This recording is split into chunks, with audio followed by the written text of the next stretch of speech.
Elles sont accusées de faire la pluie et le beau temps sur les marchés financiers. Ce sont les agences de notation. Les trois plus grandes sont américaines. Standard & Poor's, Moody's et Fitch contrôlent 95% du marché européen. Mais en 5 ans, leur marge de manœuvre a été restreinte. En 2008, la crise économique et financière frappe l'Union européenne de plein fouet. Les agences de notation sont directement montrées du doigt.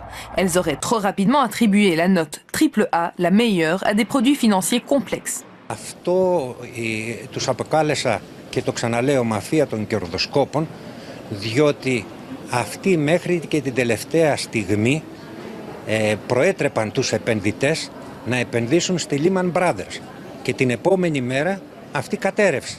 Le commissaire européen au marché intérieur de l'époque annonce une réforme des agences de notation pour les rendre plus transparentes. Mais la Commission traîne et du côté du Parlement, on s'impatiente. Wir wollen über ihre Kontrolle so schnell wie möglich reden.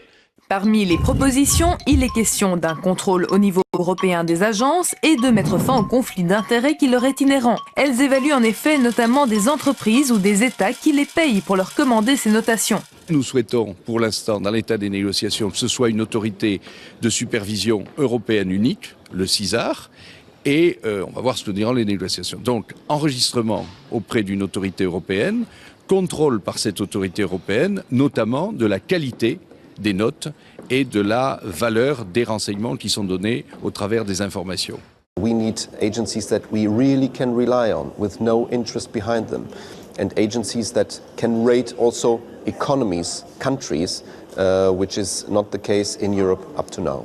Été 2009, un premier règlement est finalement adopté. Résultat, pas d'autorité de supervision européenne unique. Le problème du conflit d'intérêts quant à lui est remis à plus tard.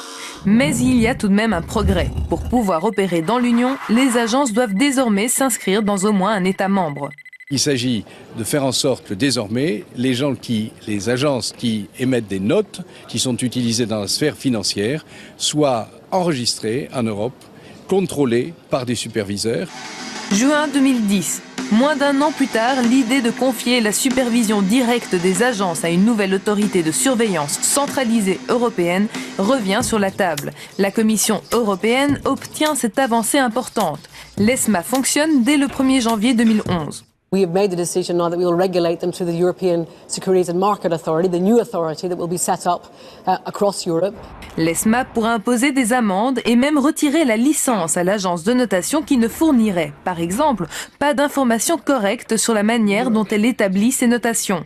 En 2011, après les rétrogradations successives des dettes souveraines de l'Espagne, du Portugal, de l'Irlande et de la Grèce, et parfois à la veille de sommets européens, il devient urgent de briser cet oligopole. Le Parlement européen plaide pour une agence européenne de notation, mais celle-ci ne fait pas l'unanimité. Je ne vois pas très bien quelle plus-value aurait cette agence. Parce que, ou bien on dit elle est européenne, alors elle est plus gentille, et ça ne remplit pas son rôle, ou bien elle est financée par des personnes dont on dira que finalement s'ils financent cette agence c'est parce qu'ils y ont un intérêt. 2012, les mois passent et les institutions européennes n'arrivent pas à se mettre d'accord sur une nouvelle réforme de la réglementation qui régit les agences de notation.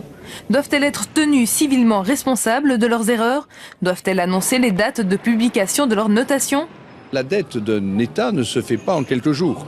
Et donc il faut veiller à ce que l'annonce des dégradations, comme on l'a vu récemment, ne se fasse pas dans des conditions telles qu'elles perturbent le marché et soient préjudiciables à l'État. Au final, un nouveau compromis avec les États membres est voté par le Parlement européen en janvier 2013, soit 5 ans après le début de la crise.